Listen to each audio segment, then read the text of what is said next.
Hey there, good afternoon. My name is Lunta Di La Paulo. I'm the managing director of Yeto Accounting and Tax PLLC. What I have here in front of me is actually a post that we published on my personal LinkedIn account, I believe a day or so ago. And it got a little bit of buzz from other fellow practitioners, right? Essentially, a lot of roast around, hey, you're missing this, missing, some other things. Just to put it into context, right? We have a lot of educational materials on our LinkedIn pages across several social media pages. But for some reason, right, this particular one, people thought it deserved their attention to come and critique, which I do appreciate.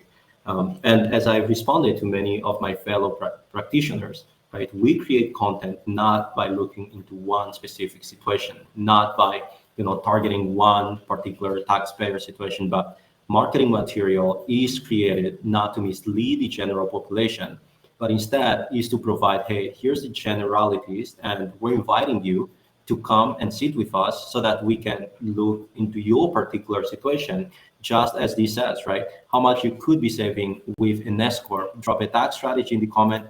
We'll show you how to make it work legally and efficiently.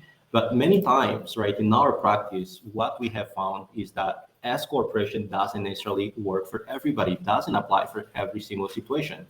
We have clients or prospects who come to us that we do not believe it's the right thing to do for them, right? So we walk them through what I'm gonna be showing you right now here, right? Most taxpayer, when they come to us, right, just by way of illustration, right? They are a single member LLC or a sole proprietor, not incorporated. They're making a little bit of money, but they're bleeding a lot of money on cash, right? So in this example, we have revenue 200K, expenses 80 grand, and net operating income is 120K, right? Revenue less expenses. And then they are responsible for paying both the employer side and the employee side of payroll, right? Which makes it 15.3%.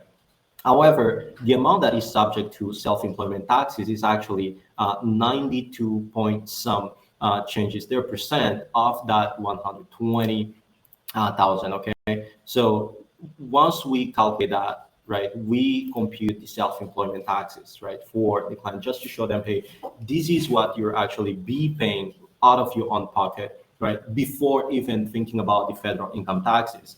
Now, another criticism that we saw here was somebody pointing out to the fact that Illinois charges a replacement tax, which we know because we are a CPA firm based in Illinois, right? But again, marketing material is created for a broader audience, right? A broader audience. Yes, there are things that maybe if we had provided in this comment would have given immediate, right, information to someone to consider whether or not they even have to come into that conversation with us. Certainly, for sure. But again, we create this framework to help people, have begin having some this kind of conversation with the practitioners who serve them. But look here what happens, right? You're paying self-employment taxes of 16,000, almost 17,000. And then, right, QBI, which some other folks also mentioned, right, is factored in, your taxable income comes down to 88,000. You're still paying about 14,000 in taxes if you are a single person, okay? And then the total of the taxes you're actually paying, right, is about 31,000. Now, if we put this aside and we look into, hey, what if we made an election, an S corporation election here, right? What's going to happen? What are some of the changes that we would need to consider, right? Of course, to be compliant as an S corp, you're going to need to make an S corporation election, right? Which for our practice typically is about $300. You have payroll processing fees because you have to now set up a payroll system to pay yourself a salary, and then you have to determine a reasonable compensation, right? So let's say that that reasonable compensation for our example here is 50,000. Okay, can be more depending on our study of what would make up a reasonable compensation for you, right? So let me just say instead of 50, let's bump it a little bit to 60,000. Okay, and see what's gonna happen. And here, you're still paying self-employment taxes, right? But that self-employment tax, the employer portion is deductible to you, right? And what S Corp actually helps you achieve is essentially save money on self-employment taxes. And because you have another large expense that is coming up straight into your business, that reduces your operating income, right? That is distributed without you having to pay self-employment taxes on it and only paying federal income taxes on it, right? So we see here your net operating income, right, compared to what we had here, right, 120 versus your 53K, right? It's much lower.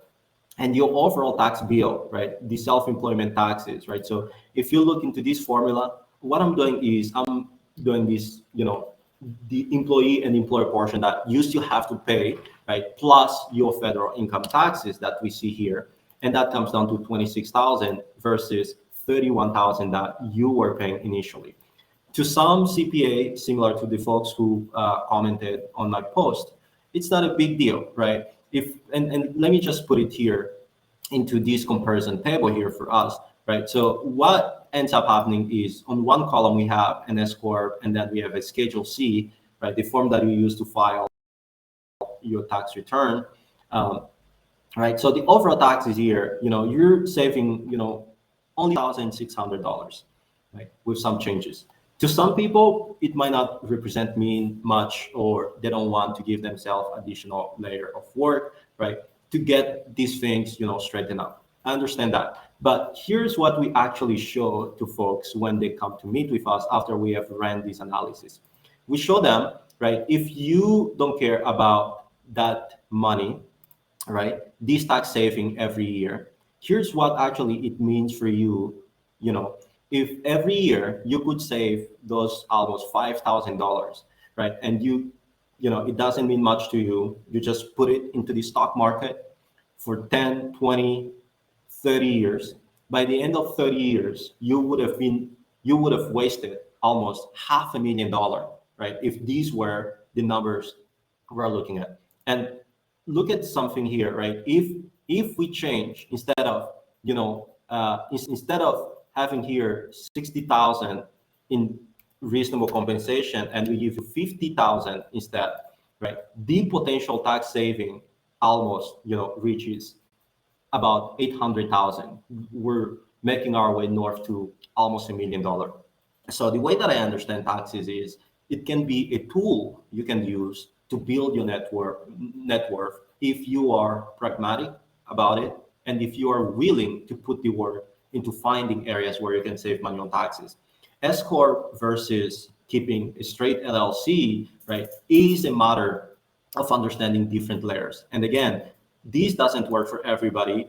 This analysis, right, we run it for folks who come to our firm, who wants to work with us. We charge for this analysis, right? If you set up a free meeting with us, we'll meet with you. We'll look into the general framework, what could potentially happen or not happen. And S-Corp is just one of many different strategies that we can leverage for your benefit. So I'm going to pause here and tell my fellow practitioners who commented on my LinkedIn post, right?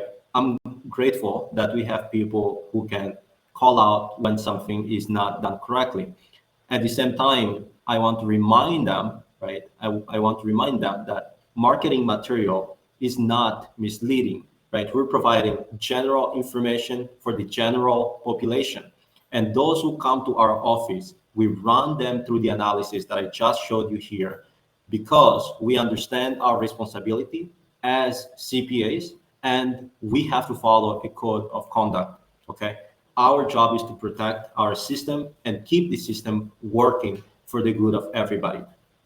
So I'm gonna stop here. And if you are a taxpayer who came across this video, I want to thank you. Please share it with other people who might benefit from this.